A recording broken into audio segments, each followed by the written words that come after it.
early for that. As we celebrate our 76th Republic Day, I welcome you all to the Bangalore Toastmasters Club.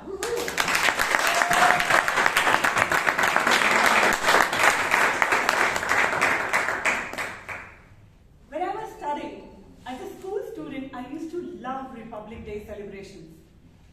We would get dressed up for the flag hosting, for the march past, and we would sing patriotic songs, which would fill my heart with pride for my nation.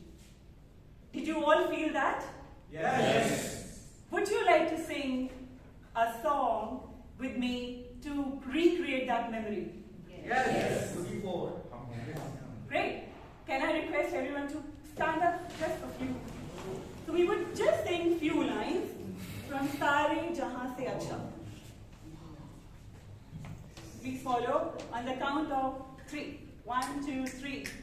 Sare Jahan Se Acha, Hindustan Hamara Hamara, Sare Jahan Se Acha, Hum Bulbule Iski, Ye Gulsita Hamara Hamara, Sare Jahan Se Acha, Hindustan Hamara Hamara, Sare Jahan Se Acha.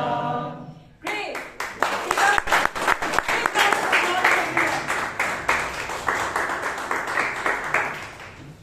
Can someone tell me who wrote this song? Iqbal Muhammad.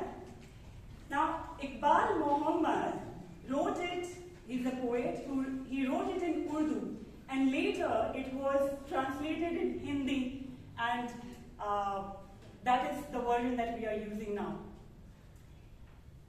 This shows the unity in diversity. That is the essence of India. In unity, we find our strength, and in diversity, we find our harmony. At Toastmasters, we respect the diversity that India stands for, and we maintain consonance and avoid to speak on few topics when you come on stage. Those topics are sex, religion, and politics. There is another thing that we respect a lot, and that is the person who comes on stage. And to avoid any disturbance to that person, I request everyone to please avoid any movement in the room. And if you have to leave or enter the room, then please do so when you hear the sweet sound of an applause. And finally, to make sure that we have a smooth meeting, please put your phones on silent. Done. Are we all set? Yep. Yes. So shall we start? Yes. Now, I'm going to invite someone on stage who comes from the God's own country, the land of spices, backwaters, and the land which is known for its rich history and heritage. I'm sure you can guess that. The land, the name of the city or the state? Kerala. He grew up and he was born and grew up in Kerala, but he has traveled extensively across India. And he has, not just India, he has also lived and worked in Dubai for many years. He was working in corporate, but as you know, the love for his country kept calling him back. And like the Shah Rukh Khan in Swadesh, he came back to India and is working to reform the lives of many young students in the field of communication. Ladies and gentlemen, let's put our hands together in welcoming the passionate and patriotic president of our club, Sheeb Kumar.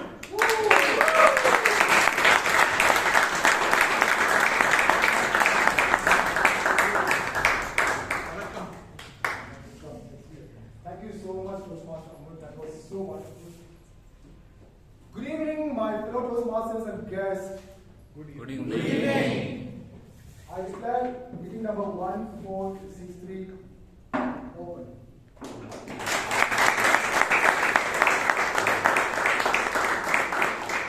Before I proceed, I request our Secretary, Toastmaster Mahesh, to read out some highlights from the previous meetings 1462.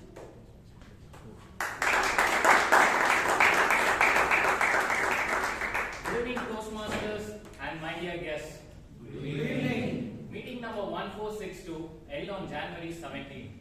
The theme of the meeting was Harvesting a Greener Tomorrow, and the word of the day was bountiful. The best speaker award was won by Toastmaster Chaitra. The best evaluator was DTM Vijay. The best role taker was Toastmaster Karunakar. The best auxiliary role taker was Toastmaster Brian. And the best table topic speaker was Toastmaster Pradeep. For more details, please tune into Bangalore Toastmasters YouTube channel. Members, is there any amendments in the minutes of the meeting? No. Thank you. I declare the minutes of the meeting passed 1462.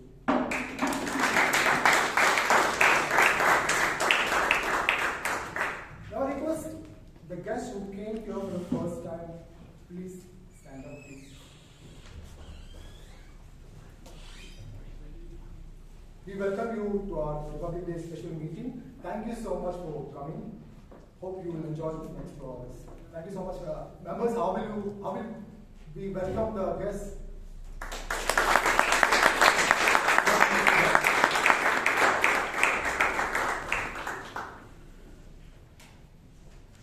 Have you ever fallen in love at first sight? Yes. Yes. I have. Not once, not twice, on the same day, at a freshers' party.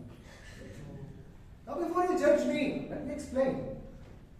When you are all enthusiastic, clueless, 19-year-old engineering student, everything, I mean everything, feels like a potential love story. When someone says hi, you are picturing meeting their parents. But there is one thing which is creating consonance in the boy's mind. That is the quest to impress girls. And you might be thinking, Sheeb falling in love at first sight is nothing but judging a book by its cover. You're absolutely right. But at 19, who even reads a book? They are just staring at the shiny covers, imagining the Bollywood blockbuster inside it. But for us, in a moment of overconfidence, one of us decided to sing a song for the freshers' day. Mind you, I'm not a bad singer, but I shine the best in group performances. But now also I shine. But back then I had a lot of hair. I still have hair, H-A-I-R, but the H is silent now. But what happens? We were ambitious. So we selected the classic song. Ek din bik jayega mati ke mol reh mein. Still I forgot the lines now. Yes, that was my condition then. So, but if you know the song, there is a sweet, short chorus along with it, right? You remember that? Yes. Can you sing along with me? La la la la la. We practiced like our life depended on it. In the hostel, in the common room, and even in the bathrooms. Because bathroom is the birthplace of the Kishore Kumar in you, right? And moreover, the acoustics amplifies illusion in you that you are a good singer. And that great day arrived, the D-Day. Tension was so thick, you could slice it with a knife. Palms sweating, a heart racing, and our ego larger than our singing talent. And then an announcement came. Next item on stage is a Hindi song by the third semester B.Tech students. We walked onto the stage like rock stars. That's what we thought. As we began to sing, the plot twisted. Suddenly, 3 of our classmates randomly came and joined us on the stage. Our quartet became a boy band. 7 of us. We were just looking at each other like chickens who accidentally got into the KFC voting meetings. I asked one of my friends, "Bro, what are you doing here?" He said, "We are here for the La La La part." But look at the audacity. Before that, the music began. The audience watching and the girls also. We sang, but those guys nailed it. If there was an award for the backup singers who crashed performances, they would have won Oscar. But that day, I realized, or rather, what I realized is, it was not just a song, it was a spectacle. And we didn't just sing, we united on stage. Maybe our voices are more than melodious, but on spirit, we were on point. College life teaches you that it's not just about things happening quite smoothly. You can have unity even in chaos.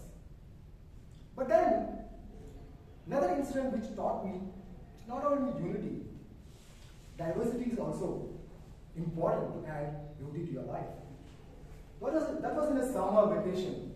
When I finished my 10th grade, I moved to Kharagpur where my uncle was working in railways to join them for my vacation. And my constant companion in crime, my cousin Manoj. Together, we were a group. That means double the mischief and zero sense of responsibility. As boys, we crossed railway tracks, which is actually going through in between the platforms. At that time, we never realized that we were strolling through the longest platform, railway platform in the world. When I look back, it feels so cool. And the colony was a pack of 28 families. We spoke differently, we dressed differently, we cooked differently. In the evening, the air was alive with a medley of aromas and accents. The Punjabis parathas, and the Bengalis fish curry, and the Tamil sambar and rasam. When the Bengalis, they debated endlessly. And the Punjabis, they argued loudly. And the Malayalis, silent but deadly, like their appam and stew. But it was like a mini India. I didn't have to go outside the colony just to feel what India is. Despite of the differences, the language, the food, the dress, we lived there harmoniously with a lot of happiness. That taught me that it's important to have unity and diversity to feel the beauty of life. Maybe alone we are like drops of water, but together we are a tsunami. So embrace chaos, celebrate the differences, and don't forget, it's about showing up. Talking about showing up, there's a man coming up. Yes, the man of the hour, the Lord of the lectern, and your Toastmaster of the day. He always tops the chart, not just because his name starts with A and ends with A, because he's absolutely awesome. His name in Celtic means harmony. And look at the theme. What a coincidence. And my nephew's name is also the same. And the reason my brother gave is, he says the meaning of the name is gift from God. Gift from God? Bro, I believe you. He is a passionate Toastmaster, and more than that, he has got a lot of hidden talents. Unlike me, I'm still finding it. I don't know where my talents are. He has worked in advertising. Most of us begin our copywriting when we are 4 years or 5 years old, right? He began at the age of 24. And he has rubbed shoulders with superstars. He worked for the background work of Jalak Diklaja. You remember season 3 of Sony television? He got an opportunity to mingle with the stars. And he has written, some features in Indian Express. If you rummage their archives, you might see some of his articles. I'm still searching for his speeches. Ladies and gentlemen, please help me welcome the accurate, the affectionate, and the articulate man, the Toastmaster of the day, Toastmaster Aranha.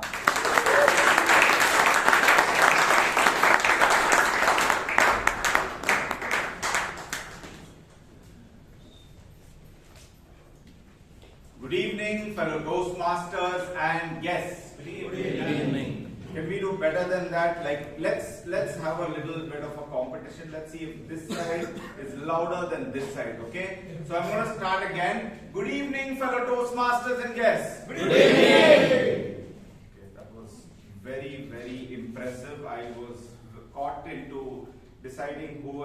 Do you know who is the? Because he's in the middle. Okay. So yeah, welcome to meeting number 1463. Today was a very unusual day for me. I was in a hospital and I was actually outside because a loved one was going into surgery. But strangely enough, that's when the theme of the meeting resonated most with me. It's because when I looked around, I saw a diverse group of different people, all there for their loved ones. And strangely enough, the strength of numbers became everyone's strength, right? Knowing that you're not alone, seeing people just go through that, and it's different ages, different backgrounds, it really struck thing, and I wanted to share with you because it brought me a lot of strength, and what better way to celebrate it. But having said that, as I'm narrating the story, I'm seeing a lot of people look at me encouragingly, understandingly, and that brings me to our club, Bangalore Toastmasters, right? I think we truly exemplify this theme, strength in unity, harmony in diversity, because we are like that. There is no better supportive group than this, and we can all safely say that we are each other's family. Now, it's time for me to introduce to you, especially for the guests, the person who actually brought a theme, a powerful theme like this into reality. It was all because of the visionary leader, Dr. Ralph C. Smedley, who started this Toastmaster movement in his basement. Today, we have over 15,000 clubs in over 120 countries. Now, a typical Toastmaster meeting is divided into 3 stages. The first stage is we have an the prepared speeches, where we have speakers who prepare their speeches and deliver it. Then we have the table topic session, where speakers are given topics and they have to speak spontaneously. And then we have the evaluation session, where we get constructive feedback about the proceedings of the meeting. Now, the evaluation session is held by the general evaluator, who I will introduce at the start of the evaluation session. The general evaluator is ably supported by what we call a tag team, whose pleasure I have of introducing all of you right now. Now, today, in the role of timer, we have someone who likes collecting stickers of the sitcom The Office. May I request Toastmaster Bhavya to explain her role? Please give a huge round of applause.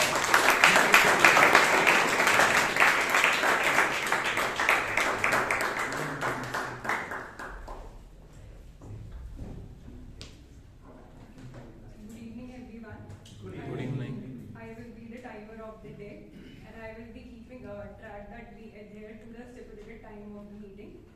So, for the prepared speeches, we have duration of 5 to 7 minutes. At 5 minutes, I will show the green card. At 6 minutes, I will show the yellow card, and at 7 minutes, I will show the red card. For the table topics, we will have 1 to 2 minutes, and for evaluation, so at 1 minute, I will show green card. At 1 minute 30 seconds, I will show yellow card, and at 2 minutes, I will show the red card. And for the evaluation, we have 2 to 3 minutes. So at 2 minutes, I will show the green card. At 2 minutes 30 seconds, I will show the yellow card, and at 3 minutes, I will show the red card. I will share my report at the end of the meeting. Thank you.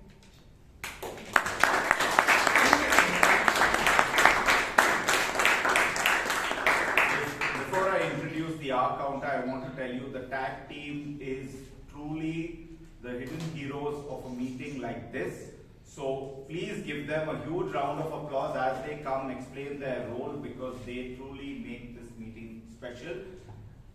Which brings me to the person who is going to helm the R counter. She is someone who has a natural instinct for playing chess, which surprises a lot of chess players.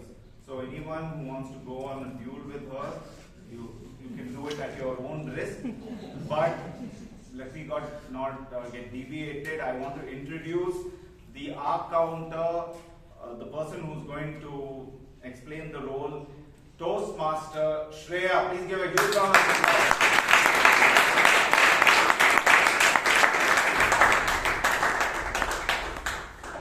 Good evening, fellow Toastmasters. Good evening. So I will be the R counter for the day. As R counter, I will be listening very carefully for the use of vocal pauses, catchwords such as and repeated words for phrases. I will keep track of everyone, and I mean every single person, and I will give the report at the end of the meeting on who best controls the use of the filler words. Back with you.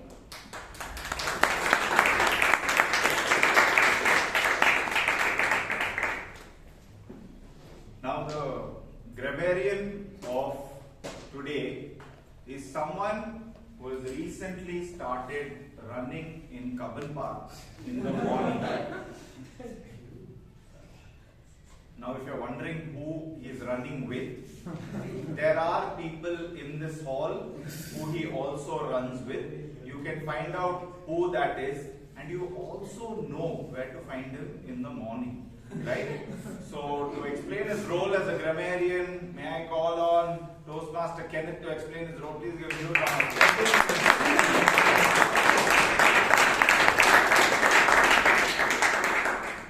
Raise your words, not your voice.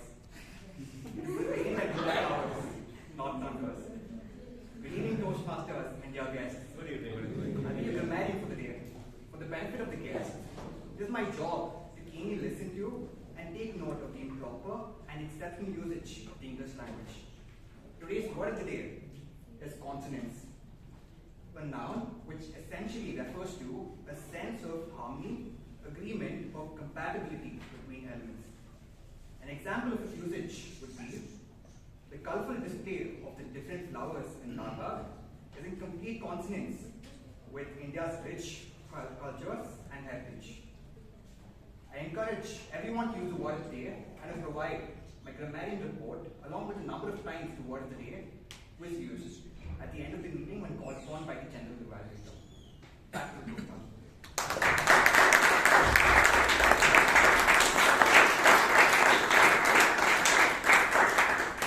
So it's time for the prepared speeches. Are you ready? Yes. Come on, guys. It's a competition. Left, right. He's the judge. Please. Are you ready? Yes. Amazing. That's the energy we need, and that's the energy that the first speaker is looking for. Now, so our first speaker of today is attempting level 1 for project 3 of the leadership development pathway. Before I get on to more of the speaker, let me talk about the speaker's evaluator. The speaker's evaluator is a second year BBA student who is the Chota Packet Bada Dhamaka of our club. May I request Toastmaster Rashi to read out the objective. Sorry, I got distracted by the applause. A very good evening to dear members and guests. The purpose of the project is for the member to practice using vocal variety or body language during the speech. All the best to the speaker. Back to you. Thank you. Our speaker for today is someone who gives practical advice to everyone, but when it comes to his own decisions, bases it on his emotions. With his speech titled, Fear, a Double-Edged Sword, please put your hands together for Toastmaster Chiranth.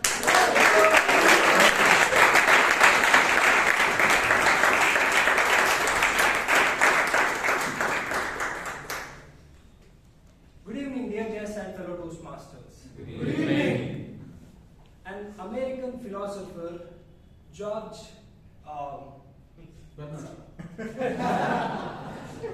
once said that everything that you have ever wanted is on the other side of fear. Fear, a small word that resonates with all of us and dons many faces, isn't it? Yes. Well, in my case, during my childhood, it often looked like my mother. Well, I was a mischievous kid.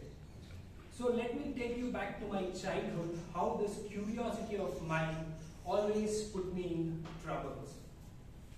When someone said, Chiranth, you are not supposed to do that. It's like waving a red flag at a bull. Very intriguing. When sharing secrets, generally people say, beware, even the walls have ears. In my case, I was not sure where the ears were. Whatever my deeds were, how secretly I made it, my mother got to know about it. Her reaction is swift action. She had arsenal of disciplinary tools like broomsticks, slippers, sometimes her fiery fists. But let me tell you, lately, my mother's punishment is not the thing that has shaped my life. So, that is my own adventures which I took out of curiosity. So let me elaborate about one adventure as a child I took with my first bicycle. To a kid, bicycle is just not a toy. It's freedom on 2 wheels. Well, in my case, 4 wheels. Don't wonder, because it's due to my overprotective father who insisted on having training wheels for my own safety. Even with that training wheels, I found it very difficult to pedal. So, in my infinite wisdom, I came out with a brilliant solution to take the help of gravity. I took my bicycle to a top of a steep road, hopped down, nursed myself, and let it roll. As it traveled through the road, the experience was magical. No, I'm not joking here. So the wind hitting my face, or that pleasure that I felt in my heart, it's something that I cannot explain. I felt like I mastered to ride a bicycle in a single day. As I looked forward, I saw a cliff with a steep turn, and I didn't know about the brakes at that time. My legs froze, my hands started to shake, and my mind went blank. As a last resort, I just closed my eyes and hoped for the best. When I opened my eyes, I could see I was on the ground. Bruises all over my body, bloodstains on my clothes. With that unbearable pain, when I started to cry out loud, I could see my mother rushing towards me. This time I looked around, there is no broomstick or slippers, but just a concern for her kid as she tended to my wounds. That day, my friends, I learned two important lessons. Gravity is a good force, but it cannot always be your friend. Second, even a devil could be kind when it matters. As I grew older, fear started to appear in a different shapes. When I moved from my hometown to Bangalore for my studies, the fear of unknown started to kick in. Making new friends or adjusting to the city life, everything was unbearable. At this moment, I came across a book which helped me understand better what is fear and how to tackle it. So a book by Dr. Spencer Johnson called Who Moved My Cheese. It's a story about two mices, Sniff and Scurry, and two little people, Hem and Haw, navigating through the maze and to find the cheese. It's a metaphor for navigate. If you are fearful, fear of unknown, you could navigate through it, and in turn you could achieve success. So, I am neither a sniff nor a scurry. I don't know how to anticipate a problem, or neither I do take a quick action when stumbled upon one. Throughout my life, I had been and am always hesitant to change and always crying over it and hoping that it would adjust itself one day. But as I saw it was not going to help me anymore, I tried to be like a hawk, going and tackling my fear one step at a time, which no matter how late it is, not hoping that the life would adjust at itself. So this has helped me a lot. So when the fear comes around, so you have to take actions. So in my opinion, the fear has two meanings. A small letter word, F-E-A-R, fear, has two meanings. Forget everything and run, or face everything and rise. And also it's a double-edged sword, let me tell you. If mishandled, it can paralyze you. If harnessed, it can propel you towards greater heights that you have never imagined. So in my opinion, I've always took the second options whenever I know about this concept of who moved my cheese. So it has helped me discover the strength that I never knew I had in my life. And we see that fear every day in our Toastmasters meeting, isn't it? So it's a regular than the most regular Toastmaster present here. It's there everywhere. So as we know that we should not run away from it, we should take the stage and tackle it. So next time, friends, when the fear comes knocking, don't run. Open the door, let it embrace it and let it take you to the greater heights.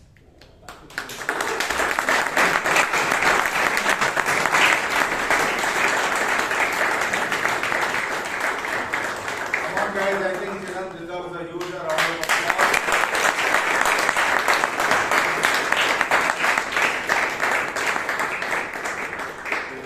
Chiranth, when you spoke about brooms, anger, and your childhood, and then mom, I got goosebumps. I was relating a lot, and I had a lot of fear. But today I've realized I've also embraced that fear. So today my mom and me are on good terms. So anyway, thanks for that. Now, moving on to the second speaker. Our second speaker is going to attempt level 1, project 3 from the effective coaching pathway. Before I go on to the speaker's evaluator is someone who likes to have bottle gourd juice and beetroot juice in the morning. May I request Toastmaster Alok to read out the objectives of the speaker's speech.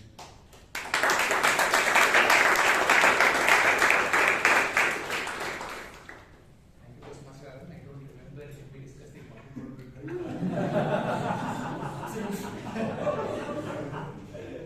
Nevertheless, the speaker is attempting a project where the purpose of the project is for the speaker to practice using vocal variety and body language to enhance the speech. The speech time duration is between 5 and 7 minutes. All the best to the speaker. Back to you, Toastmaster Aran.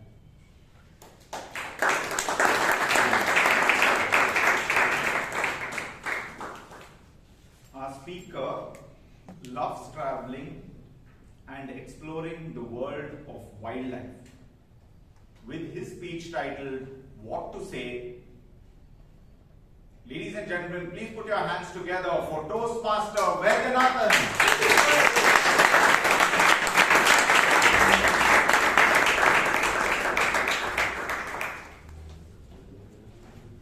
I was traveling from Mumbai to Bangalore a few days back. And I was waiting in the airport, Mumbai airport, waiting for the boarding gates to open.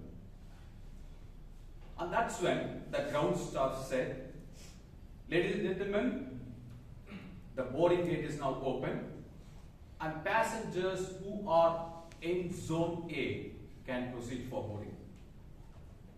Passengers who are in zone A can proceed for boarding. And everybody started running towards the boarding. And in the middle, it was utter chaos. And I was just waiting and watching what's happening. And that's when I could see one, I think it must be a C-level executive, having a Samsonite trolley, wearing suit, which is of highest quality, clutching his phone between his ear and his cheek, and then straight elbowing everybody on the way. And he went to the ground staff and showed his boarding pass. Sir, you are in zone C. Then he came back, elbowing a few more people, and came back and he sat next to me. Reached Bangalore somewhere close to the midnight, came out, and before that, I was seated in the row 20C, and there were a few more rows behind me. And the moment the flight landed and the seatbelt signs were switched off, people who were behind me started running towards the front. So in no time, I could see quite a few people who were standing on the aisle. This is usual. Came out, boarded a taxi, and the taxi driver swerved towards the right without realizing there is a car behind him. And the car driver behind started honking. And then finally we managed to move out. Between the airport and the dreaded toll which we have, there is a speed limit of close to 60 miles per hour, I believe. But this driver was constantly hitting beyond 80, I presume, because there is a message which keeps popping up. Please slow down. Please slow down. But he didn't happen. And then we reached the toll. It was a dreaded one because there is no lane. People can move from left, people can move from right. And then you are stuck in between. And more importantly, people used to honk even during midnight. It was complete chaos. And somehow we managed to get out of the door, and then that's when one mosquito slowly bit me, and then when I got to see what's happening, then I could see a used coffee cup. And when I was about to hit the mosquito, it flew and then it spat onto the seat, so I just tapped it. Dust flew. I sneezed. Then I checked with the cab driver. See, you are taking so much of money. Why don't you keep your cab clean? Sir, ಏನು ಮಾಡೋದು sir ಅವ್ರು 30% ಎಲ್ಲ commission ತಗೊಳ್ತಾರೆ ನಮಗೆ ಸಿಗೋದು ಬರೀ 500-600 ರೂಪಾಯಿ ನಿಮಗೆ ಬೇಕಾದ್ರೆ ನೀವು ನಿಮ್ಮ ಸ್ವಂತ ಗಾಡಿಯಲ್ಲಿ ಬರಬೇಕು. That's what he said. Is it something which is unusual for me? No, the answer is no. I've experienced this many times in the past, hundreds of times, and I will continue to experience this. But what made me to realize the importance of why we behave the way we shouldn't behave is, I started traveling to quite a few countries of late because of my job profile. What I see is high degree of discipline in those countries, impeccably clean cars, people manage to make a line, form a line, boarding is very well organized, and they don't rush from the behind, and everything is done with clinical precision, even in countries which are developing. But here, we have amazing set of brains. But the problem is, there is a lack of discipline. This makes me think, why is that we behave the way we shouldn't? I started answering myself, and then I figured out, is it because of the culture? The answer is no, it can't be because of the culture. Why? Because we are considered to be one of the most civilized countries. We are known for culture. If that is the reason, then culture is not the answer. Is it because of not so strict rules? The answer is no. Because we imbibe everything that we have in our IPC from English. If you look at English, English is so clean, they are clinical, and they maintain everything spick and span. Then why do we behave the way we shouldn't behave? This keeps me thinking. I'm not here to say that I have a magic wand. I will tell you some 3 important tips which will make India a far better place to live. I'm not here for that. But the point I'm trying to make is, I myself, I used to be a very disciplinarian. I don't honk, I don't jump lanes, and I ensure that I maintain myself with a high degree of dignity, especially when there are people around. And I took mine a notch above. I ensure that I don't honk at all. I don't move beyond the allotted lane. And I ensure that I maintain a high degree of professionalism when I am amongst people. But I don't expect you all to follow what I'm doing. But the point I'm trying to make is, let's think why we need to do this. Because it will have a direct impact on our GDP. If you look at the number of tourists who travel to India in the year 2024, it is just 13 million. But a city like Paris, which is not even the size of Bangalore, they had close to 20 million tourists in 2024. 13 million in India, 20 million in just Paris. Why?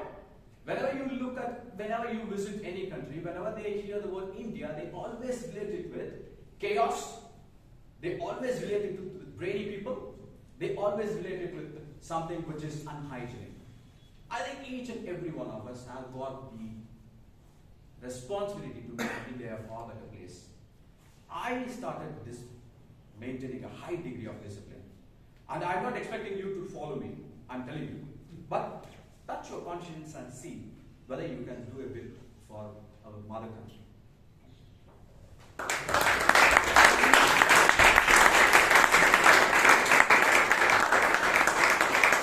If you can do better with the applause, please.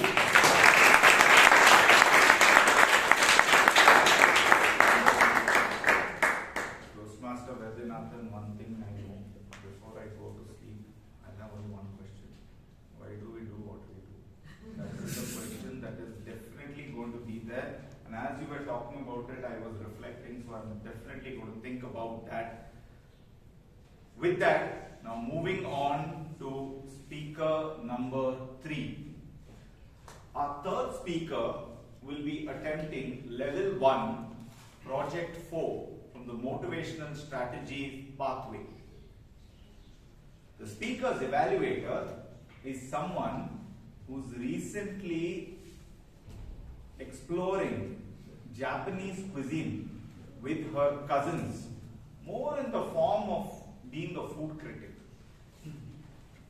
May I call on Toastmaster Priyanka to read out the objectives of the speaker's speech.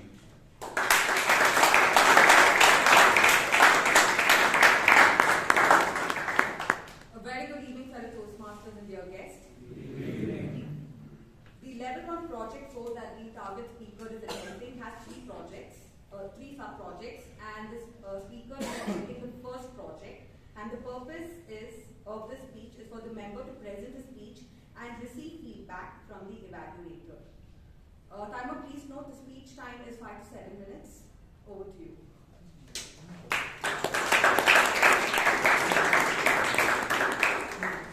Now you thought that the evaluator had a very interesting life with exploring Japanese cuisine. Did you hear about this speaker? This speaker can get into the groove of a party from the first song itself.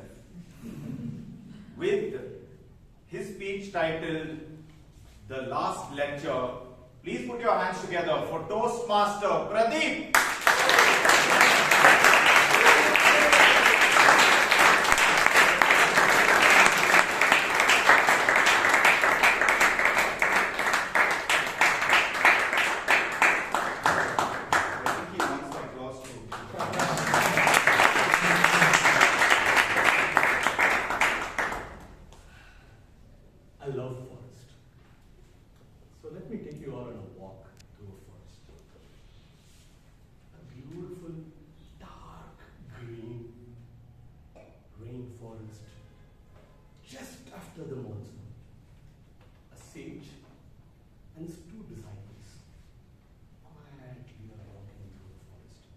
Contemplating the great things of life.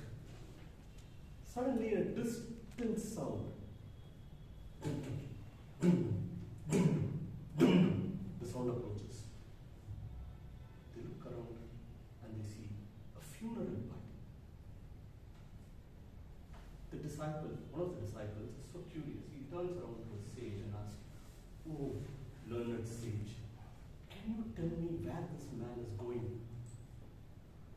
The sage doesn't say anything. Just wait. They walk a little ahead. Again the drums. Approaches. This time, from another village, another funeral party. My goodness, what's happening around? So the other disciple says, "Oh sage, would you please tell us at least now?" Then the sage says, "Okay, fine. The two of you go to their respective villages and learn about their lives and come back to homework assignment." Okay? So the two disciples dutifully go to their respective villages, look around. The first man lived in a huge mansion. Lots of servants around, scurrying around for the master's last rites. A lot of people waiting their turn very humbly. On the other side, much humbler house. Not exactly a shed or anything, but a simple house. But the people around there were actually having fun. They were talking to each other, very elated. They were expressing joy. Now this man was confused. He asked around, and then he came back. So by this time, both the disciples come back and then they report what they saw to this sage. And then the sage quietly says, "The first man who lived in that big mansion, but the people in his funeral home were there just because they had to be there. They didn't want to be there. Whereas on the other hand, in the humble board, the people who were there were enjoying the life this person had lived. They were recalling and reminiscing the happiness of the life that this person had lived. Ladies and gentlemen, I want to bring you into a morbid truth about death. While that sinks in, we all think of the joys of life, right? But that cannot be appreciated without the honest and irrelevant or irreverent truth of death. There's no escaping it, correct? Can anybody do that? This was a question that was asked of King Yudhishthira or Dharma by the Yaksha in Mahabharata. Correct? All of us remember this story. The laughable matter of life is the indeniability of death, while everybody walks around as if, "Bhai, apne ko to jeena hai." Life is endless, it's infinite. But that's not the case, right? So on one hand, there are people who live life thinking, "Oh, what will happen, I shouldn't do this, I should probably not try that, I should save this for that other day." One side, people who live with a lot of regrets. On the other hand, we have people who think, "Today is my last day, I have to live everything, I have to go scale this, I have to do that." We give funny names like, FOMO, YOLO, I don't know what else has come now. But somewhere in between there's a balance. When we are struggling with this balance, the environment around us doesn't help. It gives us movies like The Bucket List. Brilliant movie. If you have not seen it, please go watch it. Jack Nicholson and Morgan Freeman. Amazing movie. Watch it. Then you have Zindagi Na Milegi Dobara. Of course, Na Milegi Dobara. So what do? Are we only going to live those big, grandeur moments? Is the bucket list only with that? Now, I have been on my share of summits. I have seen my share of sunrises and sunsets. But it's not just the sunrise or the sunset or the summits or the beaches. The more important part of that discussion is who's sitting beside you there. It could be a humble cup of chai in the shop in the nearby corner, with your best friend, having a good laugh. Isn't that in your bucket list? That nice hot chicken curry that my mom makes when I go home. The minute it touches my tongue, that taste, that is to die for. Don't you all have such things? Yeah. Now, there's this person called as Professor Randy Pausch. In 2007 or somewhere around that time frame, he was diagnosed with terminal pancreatic cancer. Terminal, let me reiterate that one, which means he only had a few months to live. And then he was literally counting days, right? What did he do? Now he could go back and say, "Okay, fine, let me get my affairs in order, and die with it." But he didn't do that. He turned it around and said, "I'm going to live the life that I should live in a way that people who look at me at the way I live, especially my children who look at the way I live, will carry that lesson forward. Going forward, they will recall what they want to live like." And that was the last lecture that he gave. Ladies and gentlemen, as you go back home today, just recall, look at that bucket list that you have. And if you have to redefine it a little bit, maybe there's a time to do that. And that's where my time is. Thank you.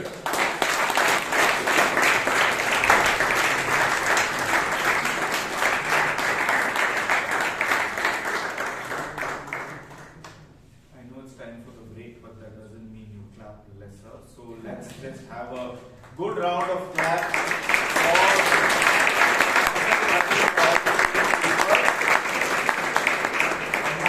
Thank you, Pradeep, for the thought-provoking speech.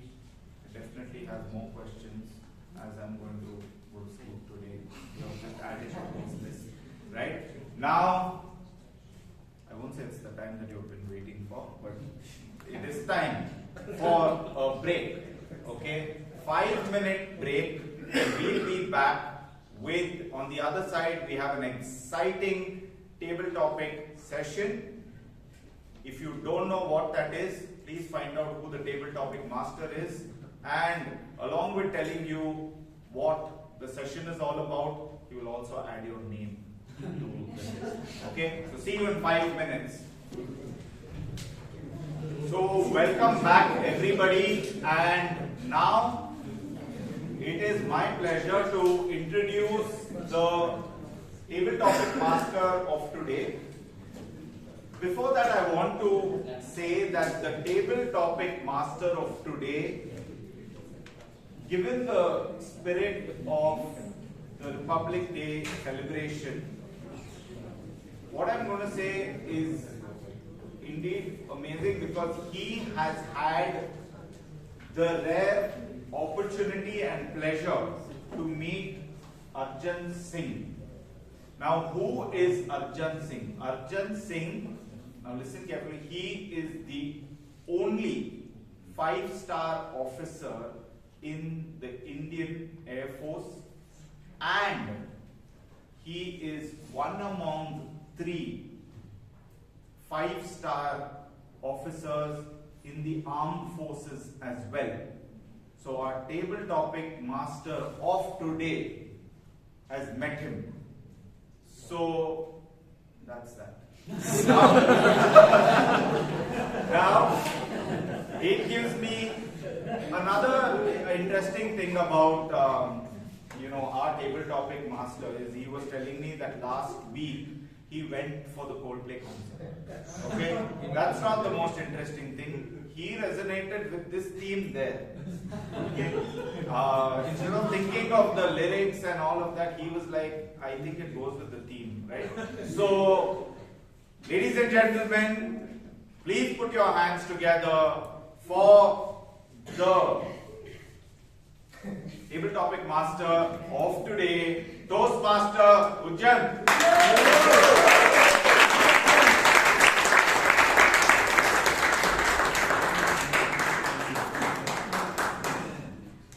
Okay, some introduction. I mean, anyway, last week I had this amazing opportunity of watching Coldplay live. I think not many people got to do that. Not a flex, but I learned a lot of things as well. Actually, it resonates with this very theme. I saw a lot of people across demographics, be it gender, age, people from different states, languages, etc. Everybody was there on, not on stage, sorry. Everybody was there in the crowd. And I realized something, that everybody is united. They're diverse yet united. But what really binds all of these guys is the banner of Coldplay. Similarly, India as well. We are a kaleidoscope of different cultures, identities, etc. But what really binds us all is not Coldplay, but the banner of India as Indians. And today's theme, or today's theme rather, is all about Republic Day itself, which is what that stands for.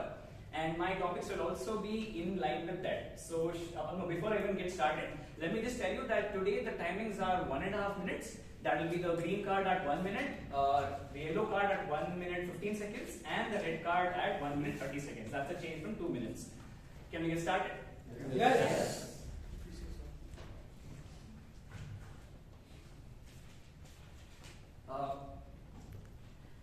The very first topic goes to, a slight change in format as well. I'll call upon the speaker first and then give the topic. The first topic goes to Toastmaster Ganesh.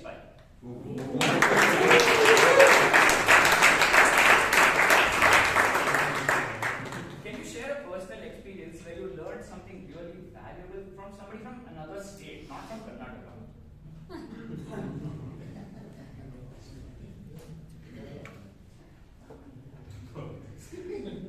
Good evening for the Toastmasters and guests. Good evening. I learned pretty valuable lesson and continue to keep learning from someone from another state, which is Goa, which happens to be my wife. So quite a lot of things, honestly, because in my house, everyone is extremely, you they say, right, chalk and cheese, so that's how each one of us is.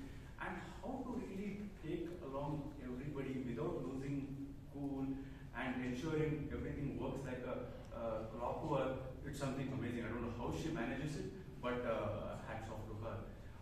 Then another thing I learned from someone from different state was not first boss, I think possibly second or third.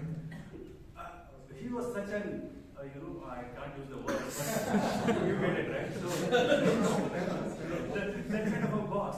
From him I understood and realized how not to be a bad boss. So, and that has really kept me in good stead. And whenever I have people reporting to me, I just remember how he used to behave, and at least I ensure, at least don't do those things, and you will be a good boss to work. Apart from that, then here there are many people from so many different states, and I get to learn from you all how, when we are put in a very heterogeneous crowd, how we can work with each other and ensure harmony is maintained while we thrive on our strength. That's all I've been learning. Thanks. Back to the job.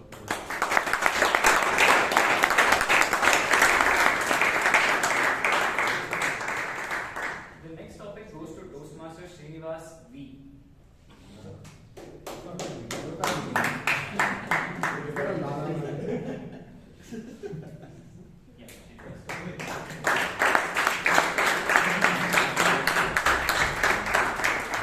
The topic is, can we use food as a way to connect people from different cultures?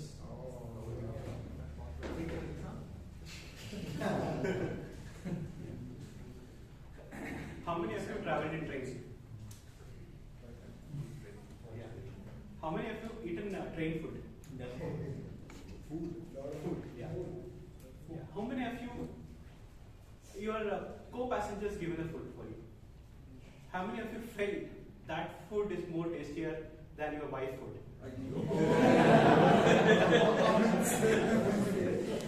See, there is no hands because they know it's recording.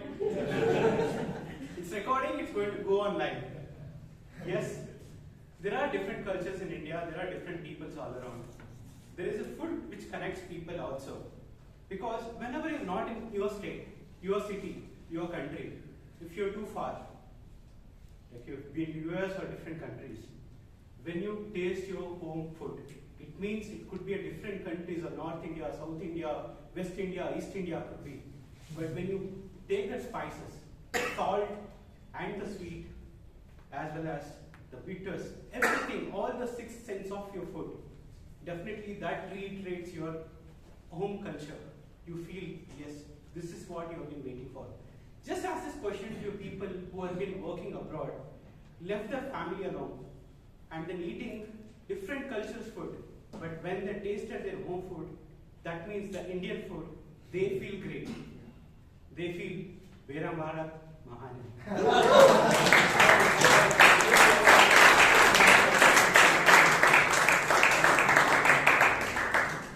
The next topic is, if you had to explain India in a word or a phrase, other than this theme, what would it be? Toastmaster Gangadhar.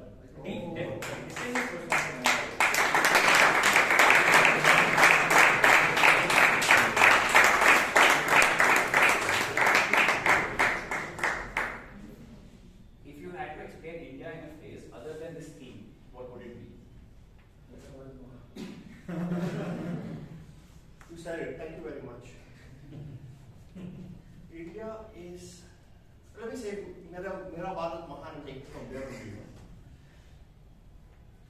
India is a great country, is the phrase I would put it and want to take off from there today.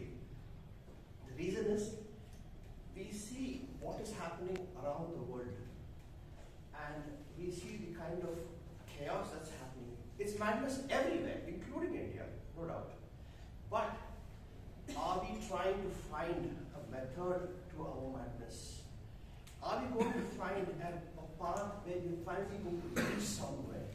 How are we heading in comparison to other countries?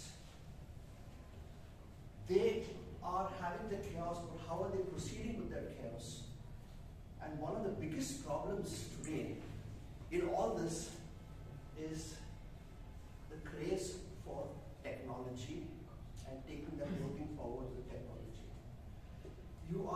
dependent on those kind of things. I think India is still somewhere behind, and I'm happy it is behind, because we are still trying to use certain amount of our own senses. A simple example is we are still talking about things like meditation, yoga, and so many other things. And we're trying to practice that. Whereas the other countries have really moved ahead with technology. They're so tech-driven that it's something crazy. They are slaves to it. And we're somewhere behind, so we still have ways to redeem ourselves. And that's why I say India is a great country. Back to you.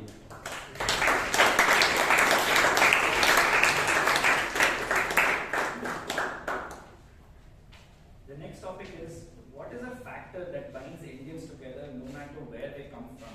Toastmaster Karunakar.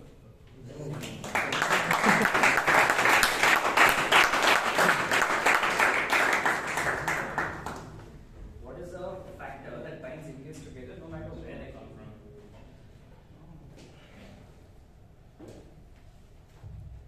History tells you that the number one factor which leads to a nation formation is not the way they look, is not the way they dress, is not the common thought factor. It is always and always the sentiment. We know that we are unique, we know that we come from different places, we know people have different history, different culture, tradition, but it all binds down to the sentiment that you have.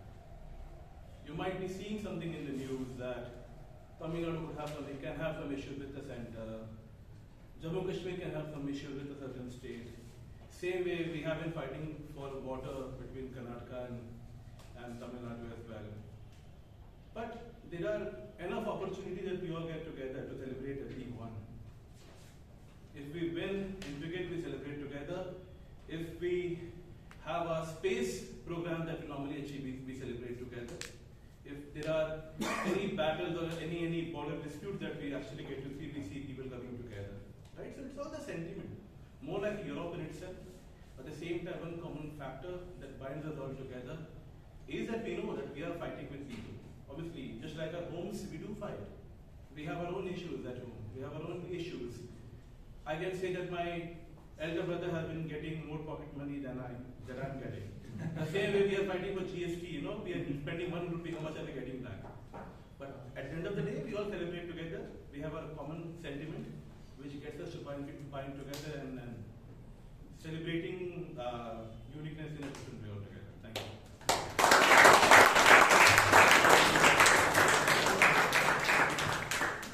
Next topic is, describe the most unique Indian tradition that you have come across. Toastmaster Guru.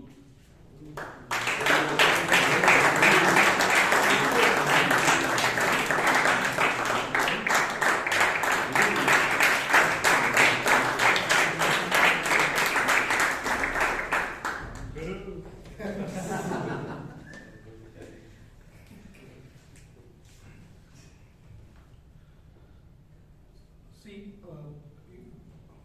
India is unique.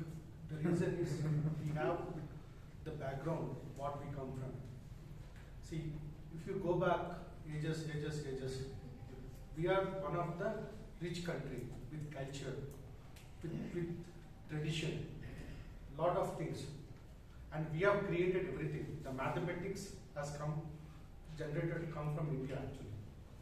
The Ayurveda, medicine has come from India. As everybody is talking about yoga, meditation, all this came from India. Indians have a habit of accepting. We accept. Any culture, anywhere you go, first we accept. So we always try to accompany. You go to any part of our country, people accompany you. When I started doing my sales, first I started with Orissa. I don't know how to speak Hindi. I used to go and sell in Orissa. When I used to do a market research, I've traveled to Rajasthan. I've traveled to Gujarat. I've been to Maharashtra. Different culture has got a different uniqueness. But all if you bring back, there is something called as a centric thing. That is called our base. Our whatever we call as our reality. So from our base, everything has generated. That's where you go to any culture, you find it is unique, but it has a proper format.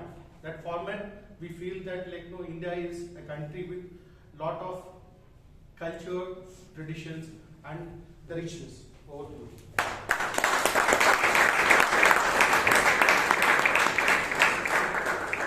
Before I proceed further, this next few topics, I will tone the topics up a little bit, and to the Sergeant at Arms, apologies, it won't be very political or controversial, because say inherently the topic is Republic Day, it is politics. But I'll make it a bit more controversial. The next topic, is there a fundamental right you think Indians should exercise more often? DTM Vijay.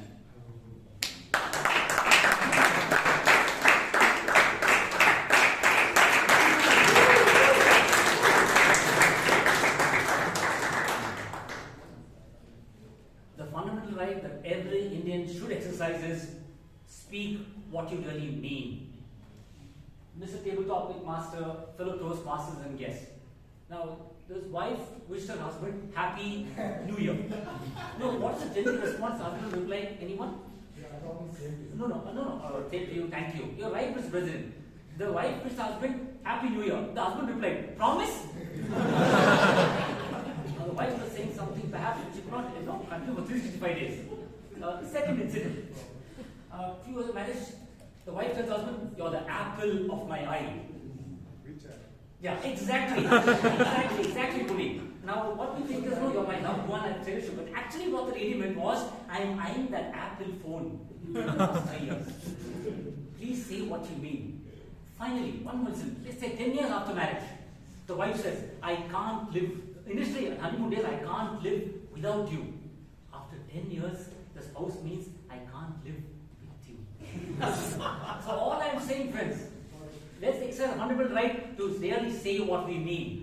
Don't indulge in lip service. That should be the right all of us should exercise. Back to the big topic.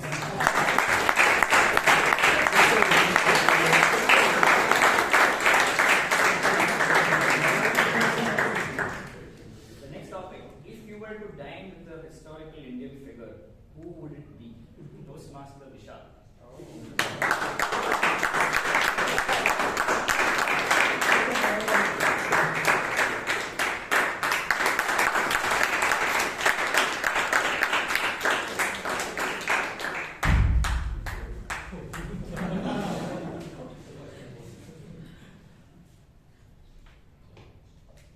The historic Indian figure that I would like to dine with and pick the mind of is one of the most prominent freedom fighters of India, Sardar Vallabhbhai Patel. Now you may ask me, why, Vishal? Why do you want to pick this person's mind and not someone else? I mean, India has generated so many great minds and great people, but I will choose him for one reason. When India got its independence, we were not a united country. We were many states trying to come together, and many states that were still on the fence. Should we join the Union of India or should we not? And there were some foolish states being in the middle of India wanting to be part of another country.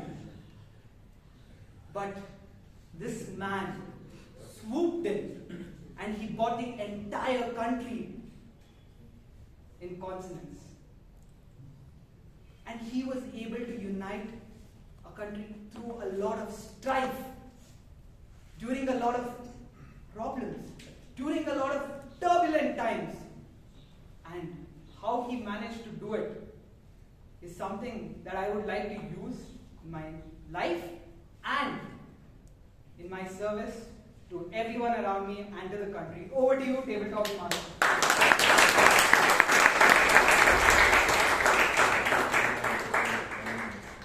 The next topic, if you could relive any historical moment in India's journey to a republic, which would it be? Toastmaster Abhay.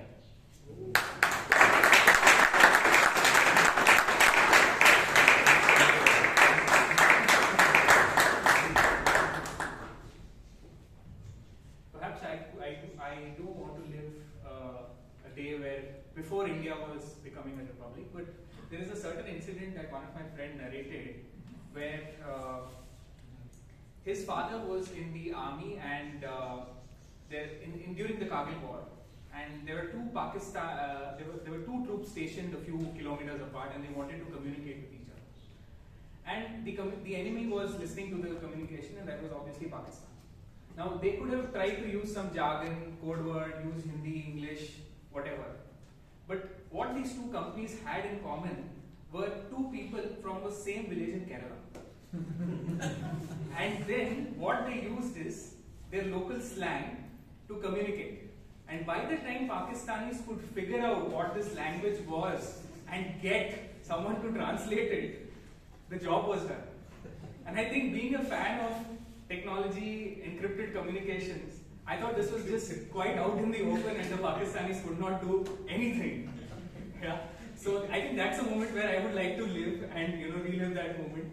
Not just to see the country in triumph, but to see people in the generals or the so-called super generals in Pakistan lose out just because of Malayalam. That's the moment I would like to live. Thank you.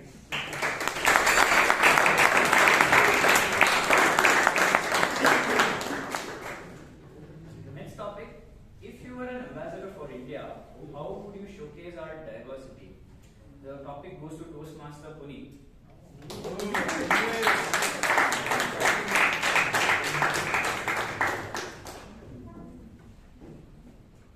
I remember Nitin once sharing in this club that he had gone to China on initial few days, and he has this first interaction with these Chinese officials and everyone who were part of L&T back then in the initial founding days. And through his entire speech, he was talking about the technicalities of the job and this and that. And all through that, the Chinese sat pretty much muted.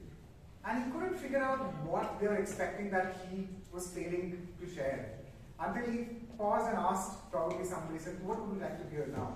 And all of them wanted to know about the culture of India, the food of India, what is it like to grow in India. And I think as an ambassador of India, I could do all of that with my sense of dressing, whether it could be dressing in orange like Vaidyanathan did, or in the sense of giving food, whether it's in Thanksgiving or any other occasion, to send food to the neighbors or other ambassadors, which is rooted in India, having those spices, the fragrances that is very alien to people around the world. They do not know spices, they do not know the sense of different textures in the food. I believe the best ambassador of India is not a person, it is our food, our culture, and most of all, it is our quest internally. India throughout the world is known for simple living and high thinking. I think Indians are an autobiography in motion, and every time the world notices us, we appreciate the depth we walk with. Thank you.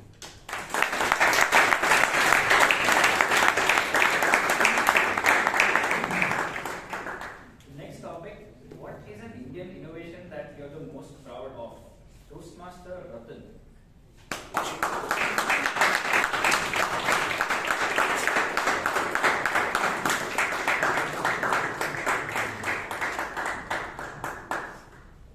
Good evening, fellow Toastmasters and dear guests. Good evening.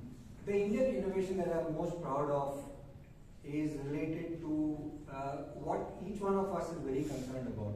When we go to work, what is the first thing that our boss asks us or we ask ourselves if we are an entrepreneur? What is the profitability? What are the numbers? At the end of the month, that's what we look at. And which is the first number that comes to mind? Zero. Zero. Yeah. So who gave zero to the world? So I think that is where it all began in terms of at least the commercial world is, as far as that is concerned. And of course, that's one of the great innovations that so many innovators India has produced.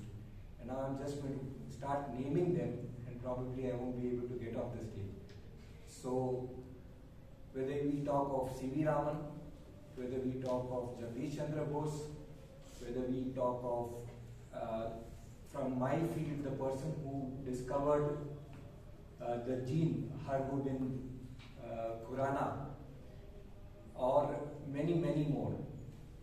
We talk about the great mathematician, we talk about Ramanujan, we talk about Aryabhatta, and I can go on, but I won't. Thank you.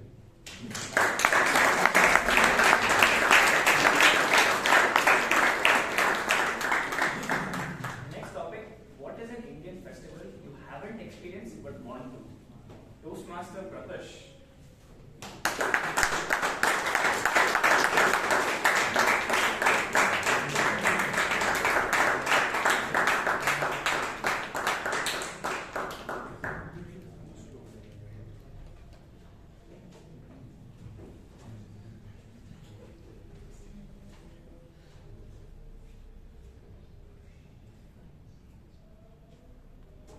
I will want to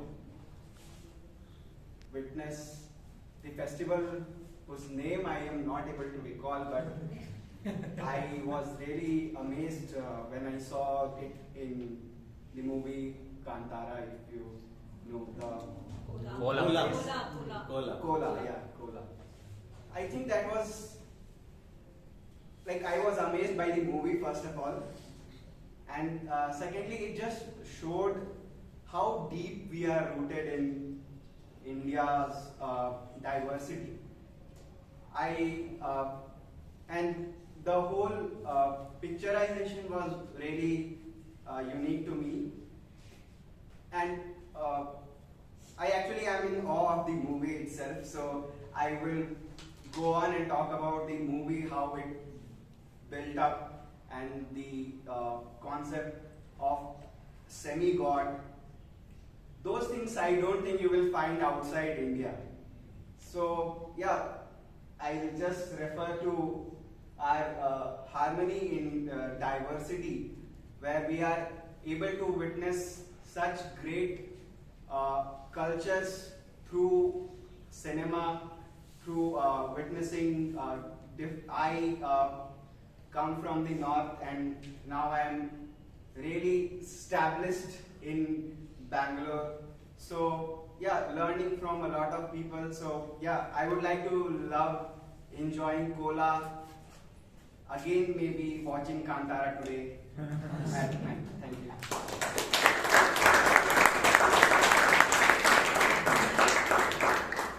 That was the final table topic for today. I really hope my fellow Toastmasters and myself have entertained you through and through. Over to the team.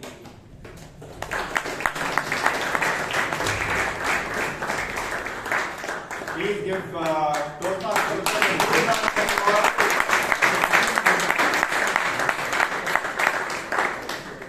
quickly. This is for the benefit of the guests. I'm sure you all are wondering, next to you, a lot of Toastmasters who are clapping vigorously, right? And you're wondering what is wrong. Yes, we're a very supportive bunch. We support each other. But actually, there's another reason why they are all clapping. They all want to remain in the best of health. Okay, it's a secret. Basically, when you clap, you stimulate the acupuncture points. It improves your blood circulation, and it improves your overall immune system. And the best part is the person on stage feels great, like as I do when you do. So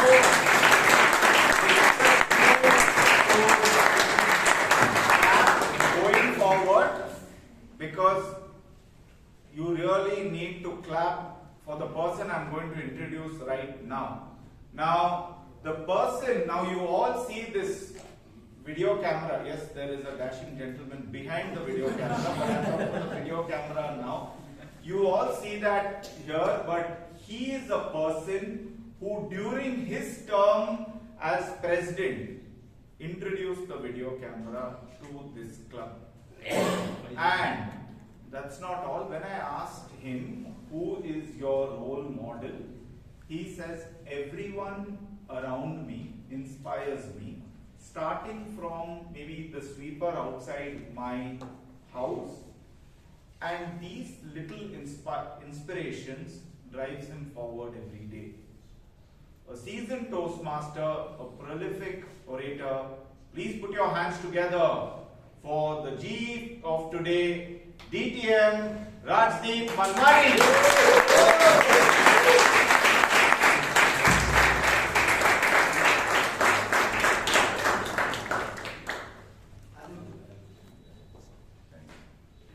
Video camera has changed every time.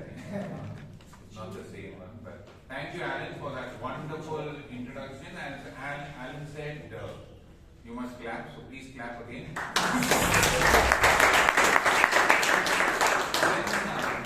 I was in school, in my 4th standard, our teacher had taken us for a picnic. And at the end of the day, in Kaur's class, she told all of us, see, you all have given some money, but I have some 5 rupees left of whatever you all have given me. So please, all of you all go to the vendor who's selling gas balloons at the end of this place, and please buy one gas balloon. So we all went and we said, thank you ma'am, we were around 40 boys. Some of us got a yellow balloon, somebody got a blue, somebody got a pink, somebody got a saffron. All of us got those balloons, and then we started walking behind the teacher. She said, let's go to the bus because you have to go back to school. As we were walking behind our teacher, Mrs. Lekha Desura, one of the boys, Anand, his string of the gas balloon left his hand, and the gas balloon started going up, and he shouted out, ma'am! She turned behind and she saw this boy was almost in tears, and without even batting an eyelid, she said, all of you leave your gas balloons. And without thinking, all 40 of us left our gas balloons, and there was a myriad of colors in the sky, 40 gas balloons going up to the sky, all of us clapping and cheering, seeing the spectacle of blue, red, white, green, yellow. What was supposed to be an event of unhappiness for one boy turned out to be an event of actual happiness for 40 boys. And I think so that's what it means by strength in unity and harmony in diversity, which is so representative of our club. So let's start the evaluation by bringing out this happiness not only to one person but to all the members in some way or the other. And the first person who brought this happiness to all of us by the way she arranged the meeting was our Sergeant at Arms, Amrit Kaur, the nectar of our club, clad in a beautiful green sari. I can't see Srinivas is removed. What beautiful.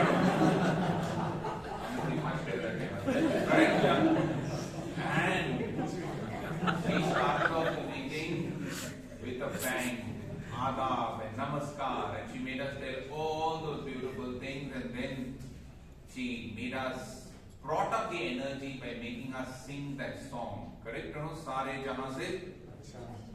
Thank God we are not a singing club because it was atrocious. Correct? No? Vishal is singing Sare jahan se acha. Ganesh is singing Correct? Different form, it was harmony and diversity, but there was some harmony, and I think so that harmony was continued by Sheeb, Kumar, la la la la la la. Correct? I was thinking harmony over here, does it mean singing? All of them are going to make us sing or what? Well, thank God it ended there. But I think so, Amrit, you did a fantastic job by decorating this place, the beautiful way in which you have decorated it, the way you started the meeting, the way you introduced the president and the love for the land, and for a wonderful job done. Please give Amrit a big round of applause.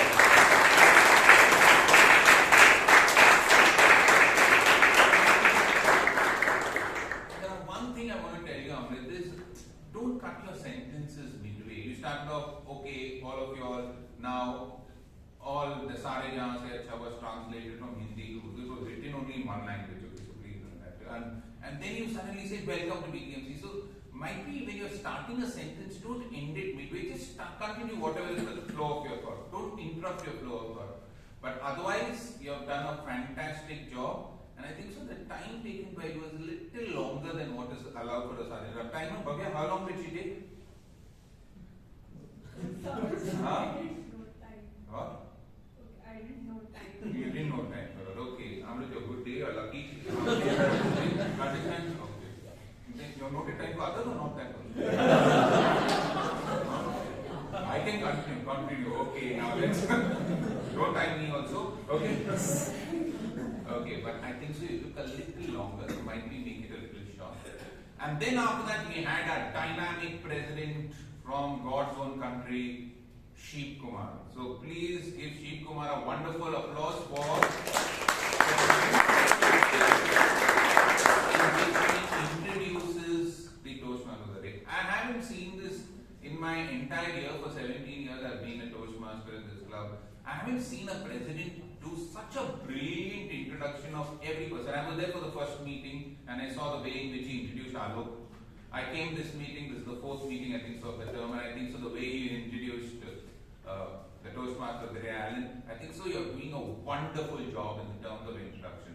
So for that introduction part, I think so you deserve an Oscar, but wonderful job of introduction. You also did a fantastic job in the story which you wove around your incident about that singing.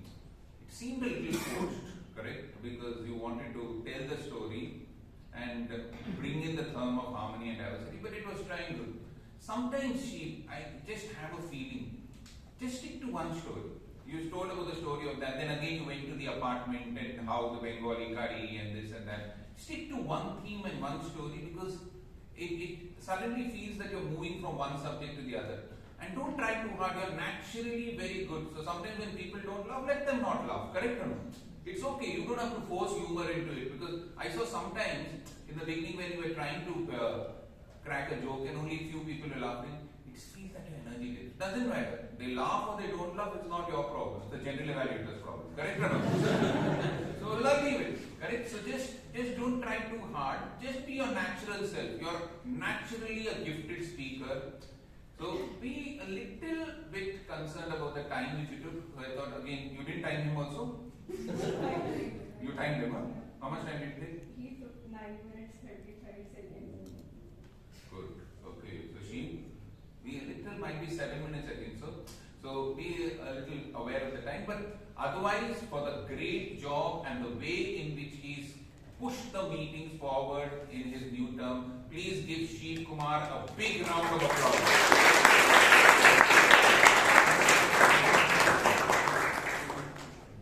We also have the Secretary Mahesh. Lokesh, I should tell you, Secretary Mahesh, you are doing a wonderful job, because I think the precedent which you were inheriting from Prakash had taken the meetings minutes to another level and sustaining that momentum, sending the minutes in that particular form and again doing it is again a great achievement, because if you have a person who's hit 5 sixers and then to again follow him up with another 5 sixers is a great job. So Mahesh, I think so, for doing a great job. Please give Mahesh Lokesh a big round of applause. Next we had the Toastmaster of the day, Aranha. When Kenneth Sterling said, raise your words, don't raise your... To whom did you tell? Someone, Kenneth, please. Because everybody laughed, correct? But I think so, Alan, you did a wonderful job. You have a very, very clear, concise diction, and this time you weren't screaming, you weren't shouting so loud, but still you brought out the energy in the meeting. In fact, I want you to become the brand ambassador of clapping in India. Because how many times you made us clap? In fact, I think so you went to the hospital today, you should turn them, because it improves health. Don't tell everybody to clap. Because it improves the acupuncture, right? So you're doing a great job by the way in which you created energy by the clapping. And I think so every time you felt that the energy was going down a little bit, you created a little more energy by making people clap. I think so you did a wonderful job throughout the meeting in some way or the other. But one or two small things which I wanted to improve. One is when you're introducing people, only finding out something which is rare doesn't give a complete introduction about the person. For example, if you say Chiranth speaks about rationality and emotion, we don't know much about Chiranth, you just told about that. But maybe you should tell he also might be add one more line, he was a software engineer or something like that, correct or no? Or if you're introducing Pradeep Padmanabhan and he likes traveling, but what else is there? There's something straight. And also find out a little more about, I don't know if the introductions are a little accurate. Because Rashi, I think so, she's doing second BBA from the past 3 years.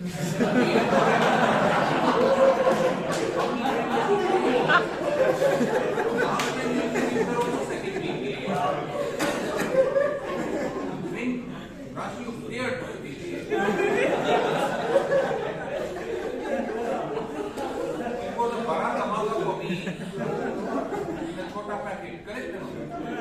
And you tell that Alok brings bottled bottles, free juice and all that fellow is wondering which juice is he drinking.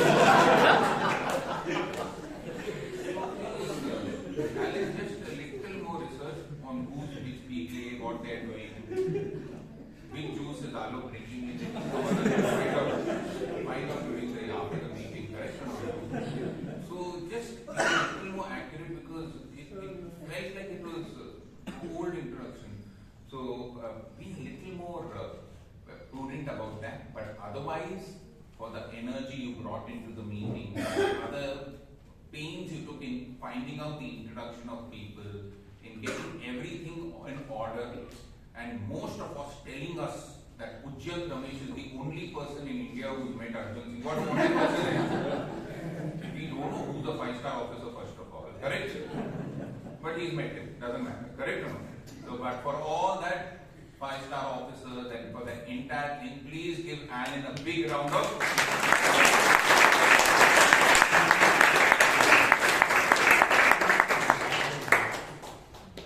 Next we had the man who spoke about the double-edged sword. And to introduce and to give him his evaluation, we have the girl from second year BBA. Chota parcel, bada dhamaka. Rashi Palkota. In fact, she's a yoga teacher. She's the representative of Impromptu. Give her a big round of applause.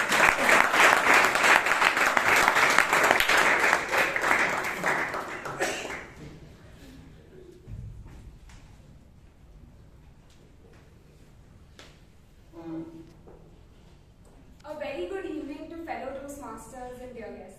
Good evening. Today I'll be evaluating Toastmaster Chiranth. The project guideline was for the member to practice vocal variety and body language to enhance the speech. And I think he did the project fairly well. Let me explain why. The first thing that was really good and really noticeable in the speech was the humor. There were very relatable statements where he talked about his mother and the weapons that she used, or when she talked about how the devil takes care of you when it matters the most, and many such examples. The second was the gestures were appropriate in certain places, like when he talked about his bicycle and the 4 wheels, or when he talked about taking his bicycle on a steep slope and then moving it down. And in terms of voice, I felt the voice was clear, easily understood, so the clarity of the speech was on point. Being said that, I also think in recommendations, the voice modulation was slightly missing in certain places. For example, when he said, navigating life one step at a time. So maybe you could have slowed down a bit and changed the pitch of your voice where you could have said, navigating life one step at a time. So maybe that brings a pause for the audience to take in what you're trying to tell, and also just bring a little bit of flavor into the speech. The second example would be legs froze, hands started to shake. So maybe you could have actually showed it in terms of both your facial expression and the voice, where you could have shown fear. So the voice was just flat throat maybe, so maybe you would have said the legs froze, hands started to shake, and that face showing the fear that you were trying to put out for the audience. And the last thing is stage usage. I felt that you were mostly stuck to the center of the stage.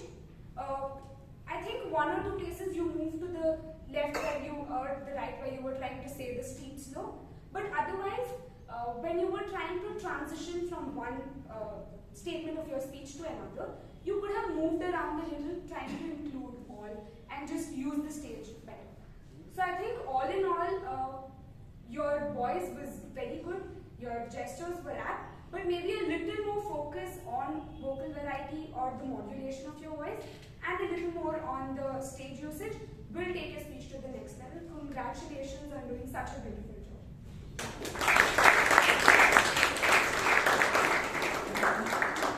Thank you so much, Nashi, for that comprehensive evaluation. I think so, Chiranth, what she said was true. Might be, when you're doing a project which has voice modulation, it is imperative to have 1 or 2 dialogues at least. Your mother shouted at you, Chiranth, shut up! What are are you doing? Or when you fell down from the cycle, I fell down.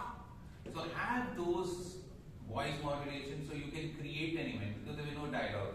But anyway, Chiranth, I loved the part. Alan also resonated with you that even devils can be kind sometimes. He was reminded of his mother, I was reminded of my wife. But also, I love the ending. When you knock at the door and fear opens it, embrace it. Today I have to knock at my door when I go back home. Now I know what to do to her. Right? I'll embrace fear with all my heart. So thank you, Chiranth, for that wonderful speech. The second speaker was the man who talked about what India is. And the man who's going to evaluate him is not the person who only drinks bottled juice. But he's also a sales tech engineer, a person with immense skills from the last 8 years in Toastmasters. Please welcome on stage Lokesh.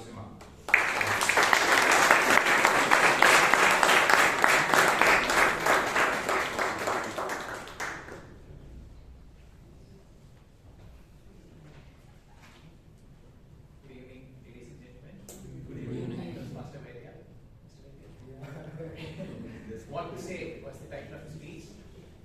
The objective of the speech, or the purpose of the speech, is again vocal variety and body language, and let's see how that went. I'd first like to talk about the vocal variety. We have all seen Vaidya over the years, and there is a natural vocal variety which he brings with his speeches in any role that he takes up. So that was on part today as well. There was a vivid vocal description right from the beginning of the speech when he started with his journey at the airport till the point he reached the toll. And at that point the story ended and this message started. So the way in which he described the entire incident was vivid, and the vocal variety was more of a narrative style, or was more of storytelling. While the next part of the speech where he talks about his message, about what's going on and how are we like this, that was more impassionate, with a lot of intensity and with a motive to inspire as well. So there was a distinct difference in the way he narrated the first part of the speech and the way he went about the second part of the speech as far as the vocal variety is concerned. So that was well done by him. And he has naturally got this sense of humor which he delivers with a poker face. So that's been his hallmark over the years. And again, the vocal variety, you cannot miss it, but at the same time he delivers it with poker face. So the joke or the sarcasm lands really well. Again, moving on to the body language part of the speech, where it talks about, say, how he is using the stage. That was well done. Again, he utilized all parts of the stage. There was ample eye contact. One thing that I wanted to say is he is gifted with eyes that speak. So when he's speaking, you can naturally see that there's a certain expression just coming out of his eyes as well. And that's an added gift. You can't own that. It just has to come. Apart from that, if I were to get to the suggestions part, like Toastmaster Rajdeep mentioned in a little before, he could have added more dialogues to his speech. So there were two areas or two situations where he added a dialogue. The first part, where he talked about, ladies and gentlemen, can you get into the aircraft? Maybe that could have been done with a lot more modulation to match that of an air hostess or a steward who is leading us in. Maybe, ladies and gentlemen, your flight is about to board. Please start boarding from zone A, zone B, whatever. So maybe that would have been done with a little more modulation. He also used a little bit of Kannada when it came to the driver. Now there are two parts in my mind here. The emotional part of me says that was the right way to do it because it just brings out the natural part of the driver speaking to you in Kannada. But then the rational part of me says, for those who don't understand, could you have translated that in English? But I would still stick to the part saying you went about it in Kannada, and that was well done because it blended naturally in the speech. So another suggestion, the body language of the senior executive was well done, I think, and that's not a suggestion, it's a compliment again. But one final thought was probably the attire. You could have done more with the standards of PTMC. All in all, it was a great speech which told us about how vocal variety and body language can be blended together in a good speech. With a little more voice modulation, I think it would have got to the next level. Back to those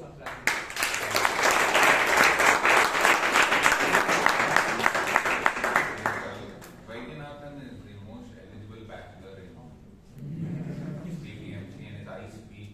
Even the mosquitoes didn't leave him. That mosquito might be a vegan mosquito. Where she bit you on your lip or something. Vaidyanathan, but I think so Vaidyanathan did a great job. Just a few suggestions, Vaidyanathan. I felt that the speech was bordering on self-righteousness. See, I am very disciplined, I am very good, but you do what you want. You are great, we are all bloody fools. Correct? You do what you want. Correct? So I think so there was a tinge of self-righteousness in the whole thing. Means I know there are problems in the country, but there are also ways in which you can look at. And Mark Twain had once said there are three types of lies: lies, damned lies, and statistics. 13 million people visited India, 20 million visited Paris. Okay, that's great. But what has been the trend in the last 10 years? Traffic has grown by nearly 20% year on year, despite the mosquitoes, despite all that what has happened. So just I felt a little bit of pessimism, but I think so otherwise for a great speech. Please give Vaidyanathan a big round of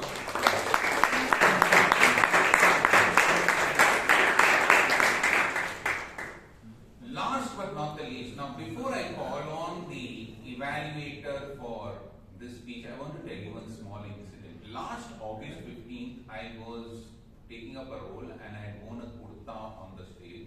It was a half-sleeve kurta.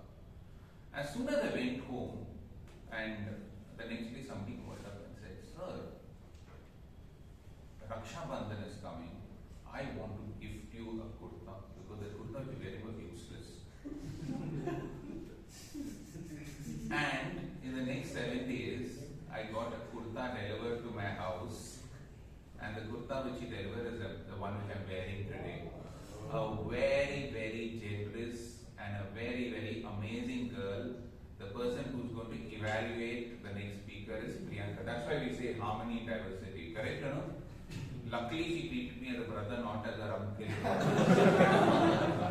Thank God. Correct, or no? So please welcome Priyanka Ranore, who's going to be evaluating Pradeep Padmanabhan.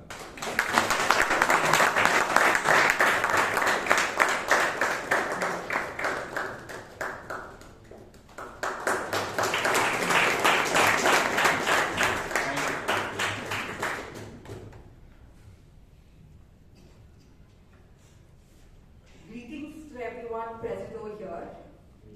Greetings. All of them want to be your brothers now. Our target speaker, Toastmaster Pradeep, today sprinkled us with many thoughts on how we perceive or could perceive life and death. And I must say, it was a very interesting concept that you brought in, which is not something I've heard before. You had 3 stories tied up, sharing how the sage, your opinion and the professor you admired perceived it. Each story was very well descriptive and it created vivid images in our mind. And I must say you're a great storyteller and an orator, and because of that you kept us all engaged throughout your speech. If I may share a few suggestions that can help take the speech a notch higher, in my opinion. First is the structure. 3 stories independently were well structured, but I felt it was not well weaved in together. That was missing. The transition from one story to another story, I felt it was a little amiss, and you could have a much stronger and impactful conclusion, knowing the kind of experiences that you've gone through, especially at the summit. The second point will be on voice. Knowing that you have a very strong, powerful voice, and your previous project was also voice and body language, I felt you could have used it much more better, because it was very fairly used, especially when you had taken your voice strong. That part was very well done, but when you had lowered your voice down, sitting at the back, I found it very strange to catch up with few words. So maybe using a mic would have helped a little. And also one thing I observed is before everyone could finish the applause, you just started. So again, it got very difficult for me to catch up with your first few words when you started with your speech. So a little mindful with those areas. The third thing which I would have looked forward with the kind of experience that you have is, if you had more of your personal stories in your speech, I felt it would have been a lot more better of the way we could have perceived life and death. You start with a good story, the same story, what experience you have during the trek and the organizing that you do. If you could weave that together, it would have gotten a much better perspective, in my opinion. Overall, I found it very interesting concept. You got us all hooked up. If you could pay a little attention to whatever suggestion that I've given, also by using the mic and adding in more personal stories, I feel that it would be an exceptional speech. Looking forward to hear more speeches of yours. All the best.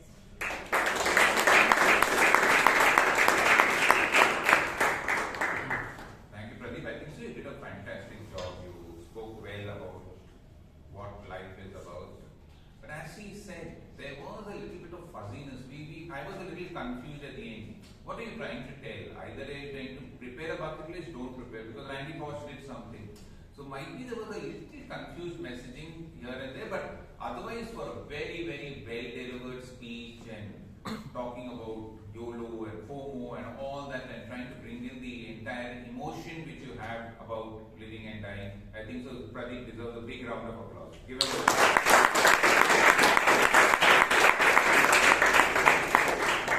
After the break, we had the wonderful man who's met Arjun Singh, Ujyant Ramesh. So Ujyant, I think so, as a table topics master, you did a fantastic job. Very, very nicely chosen topics related to the theme. So you spoke about the entire theme was carrying on about the Republic Day. So I thought every topic had some connection to the Republic Day. So very, very nicely woven fabric of topics and not very difficult. So everybody could speak about it in some way or the other. So very good selection of topics. Please give Ujyant a big round of applause. I saw also for the first time that tabletop master is behaving like a Toastmaster of the day, giving his views about Coldplay and this and that. It's okay. Chaitra, you've got a Toastmaster in the offering. But I think so that was not necessary, but I think so it added to the flavor, so good job. One suggestion which I would like to give you, Ujyant, is whenever a person leaves the stage with some topic which is spoken, you straight away don't jump into the next topic. Always give a little comment about what is spoken and then connect it to the next speaker. Because I thought it was just a procession. You called one and then again the person leaves and then again you read the second topic. So when you do the project, you will come to know that you have to be a good listener, not only a good table topic master. So connect it, listen to them, and might connect a little bit of what they have to say. But anyway, some very, very interesting table topic speeches which I love.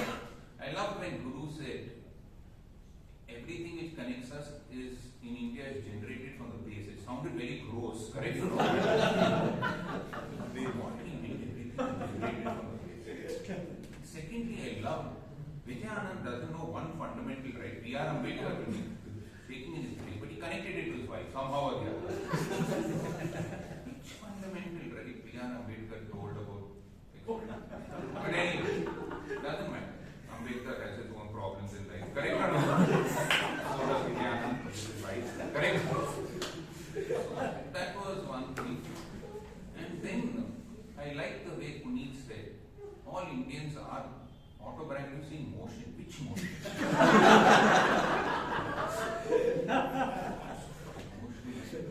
From base to motion. That's what India is all about. You are justifying Vaidyanathan what to do. Correct? So we had a great table topic session. After the table topic session, it's my time to call upon. Now, you all don't know what Bhavya is doing, but Alan told you something about her. She likes collecting stickers of the office. No, what office stickers she likes? But actually, she works for a company which started Microsoft Office. She's working for Microsoft. So Bhavya will be the timer. Please give your timer's report. Stand there. Correct?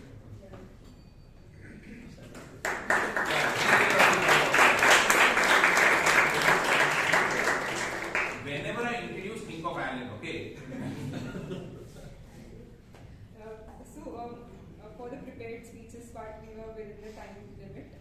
For table topics, I think the time was less, so most people were beyond the given time limit of 1 minute 30 seconds. So the people who were within limits were TM Srinivas, TM Vijay, TM Abhay, TM Puneeth, and TM DTM. And evaluators were also within the time limit.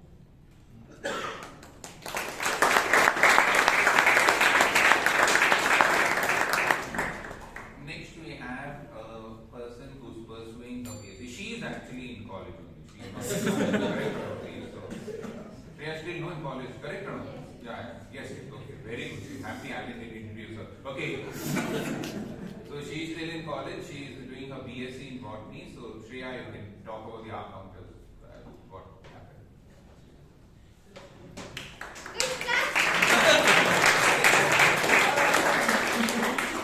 So, good evening everyone. I'll be presenting the report of our counter in 3 parts. The first part is these people were so mesmerized by this gorgeous audience and this enthusiastic audience that they forgot the speech in the middle and used more than 5 clutch words. So these were Toastmaster Alan, Toastmaster Chiranth, Toastmaster Vaidyanathan, Toastmaster Ganesh, Toastmaster Abhay, Toastmaster Prakash, Toastmaster Ratan, Toastmaster Rashi, and Toastmaster Arok. So, and the second part is these people got distracted but they got back on the path, so they used less than 5 clutch words. These were Toastmaster Amrit, Toastmaster Sheeb, Toastmaster Pradeep, Toastmaster Ujyant, Toastmaster Karunakar, DTM Vijay, Toastmaster Puneeth, and Toastmaster Priyanka. Now the last part is these people didn't bother how the audience looked, didn't think that the audience is there, and they used no clutch words. These were Toastmaster Vishal, DTM Gangadhar, and Toastmaster Srinivas.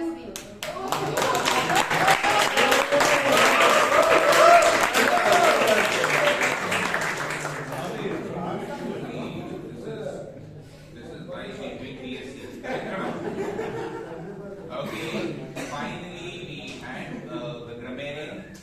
Now the grammarian is a person, like Sheeb has come from Dubai, this man has come from London. He's a Britisher who's come back to India. But he's planning to go to India later. So Kenneth Sterling, who's writing his GMAT exam, a finance professional and the current treasurer of our club. Kenneth, you can read the grammarian report.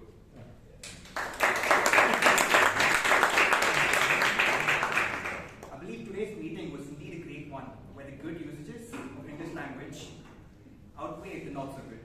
The thoughts and phrases that stood out to me as captivating include: Lord of the lectern, cry out loud, if harnessed, it can propel you. Embrace the fear, swerve to the right, impeccably clean, clinical precision, imbibe, spick and span, scurrying around, humble abode, grandeur, heterogeneous crowd, turbulent times, sad muted, prolific orator, myriad of colors, story which you wore. The words and phrases that could have been expressed a little better include: as we began to sing, could have been as we sang. First card could have been first prize. Always put me in troubles could have been always put me in trouble. I didn't know about could have been I didn't know about. Recall what they want to live life could have been figure out how they want to live their lives. There are different peoples around the world could have been different people around the world. Well weaved in together could have been well woven in together. The word of play was used 2 times during the meeting, specifically by Toastmaster Sheeb and Toastmaster Vishal. With that said, I hope you all have a wonderful meeting. Thank you so much.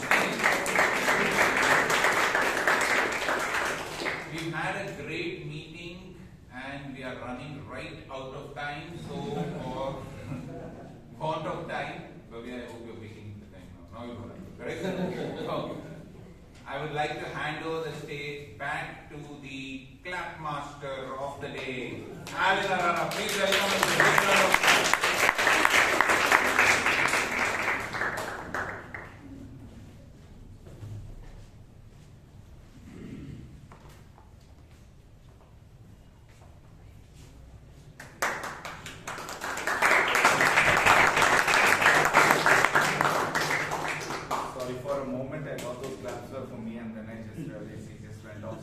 But having said that, please for that very, very elaborate evaluation of the whole meeting. That was very insightful. Please give DTM Rajdeep Manmane a huge round of applause.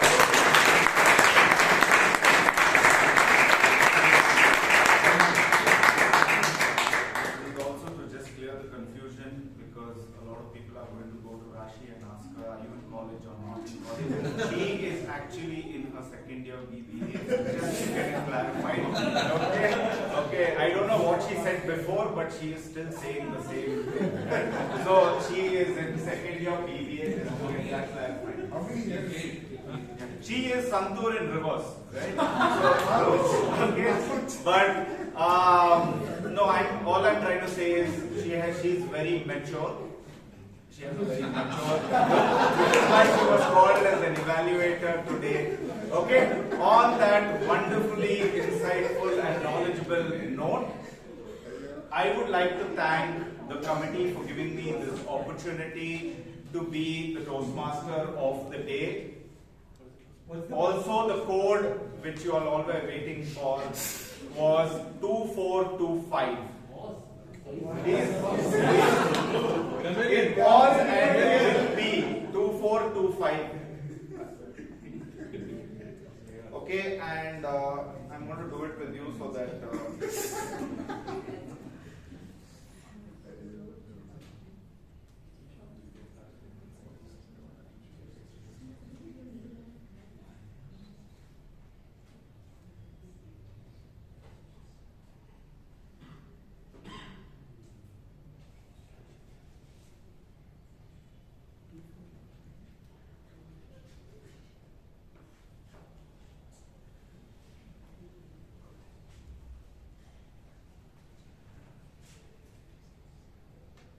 Sorry, I would have asked for a round of hands, but I haven't done so. I guess that was enough time for everyone to get. But who all have finished voting? Please put up your hand. That's good enough, I guess. Just kidding. No. Anyway, I would like to, as we all know, I would like to end on a quote by Mahatma Gandhi, which says, "Live like it were your last day, but learn like you were going to live forever." With that, I would like to hand it back to the President. Please give him a huge round of applause.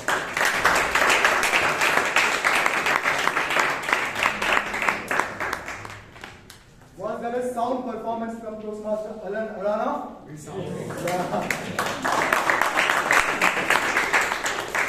I'll take 5 more minutes. I would like to call upon our VP Education Chaitra, Toastmaster Chaitra, to give away the level completion certificate to Toastmaster Vaidyanathan.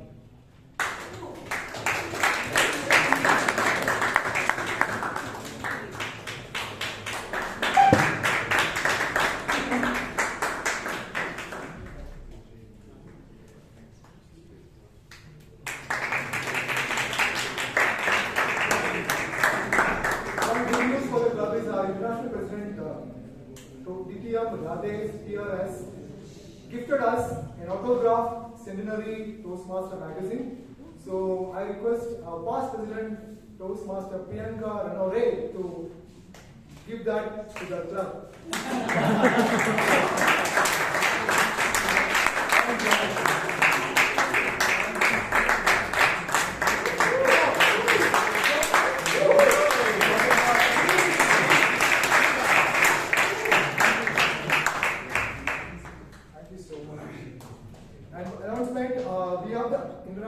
Contest coming up. The date is February 21st. And one more good news is we have already crossed 20 registrations for the speechcraft, which is going to happen on February 9th. Mahavir. Yes, and I want to please, Mahavir and the membership committee, KD bro, as well as Rashi, please stand up.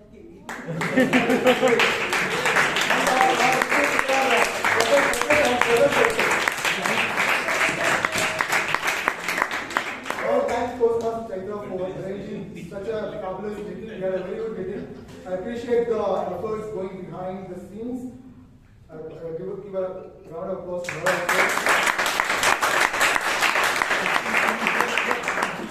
And next comes, I think, obviously, I thank doing a fabulous job. Thank you so much. Next awards. Is it ready? I think before that, yes, we have one more award, which we could not give during the installation. This is for the valuable player, Toastmaster Ujyant Ramesh.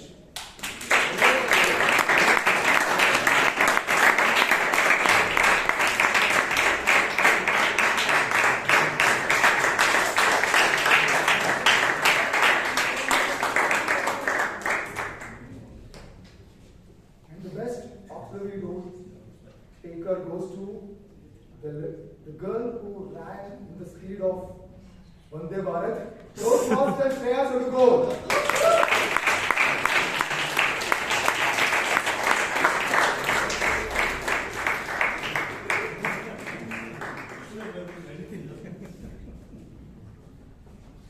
The best road taker award goes to the Kohinoor of our club, Distinguished Toastmaster Rajiv Manwani, Dr. Rajiv.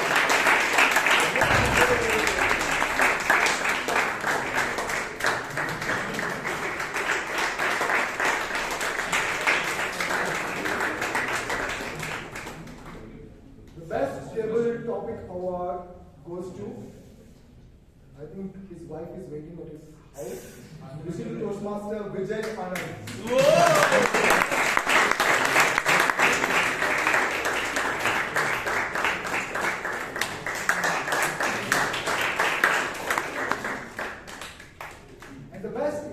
Award goes to the person who was born to speak, Toastmaster Alok Simha.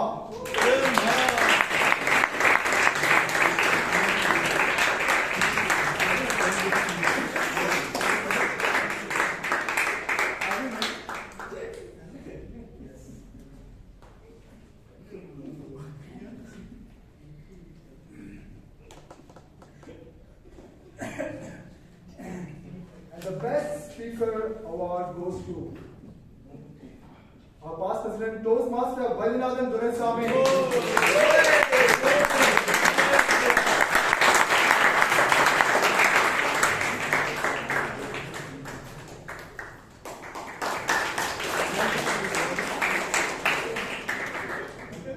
And the best dressed male award goes to Distinguished Toastmaster Vijay Anand.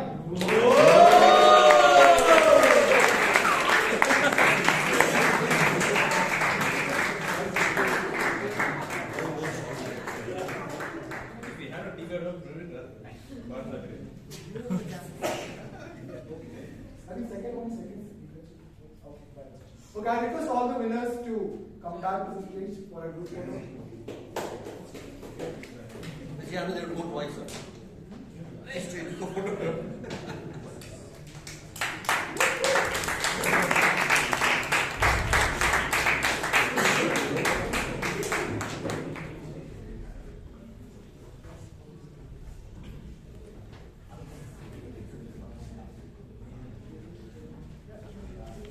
Can one come this side? A little bit close.